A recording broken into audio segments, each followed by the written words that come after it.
asthma. So what we came up with was the Asthma Capitals is really a list of the most challenging places to live with asthma. And essentially what we look at for all the cities are three broad categories. We look at prevalence factors, which are things like the estimated prevalence of the disease in that community, the crude death rate for asthma, because unfortunately people in America still die from asthma.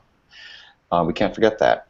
But we also look at the second category, which is what are the risk factors in those environments. Things like air quality, pollen, smoking laws. What's the poverty rate in those communities? We know that study after study reminds us that poverty and access to insurance are directly correlated with asthma outcomes. So Louisville's been on the list of these 100 cities from day one. And it's not necessarily because other cities are better or worse.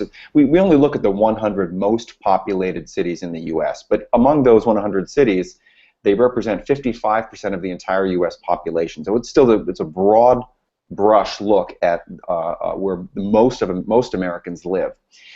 And in Louisville, this year, it was number 21 on our list out of 100.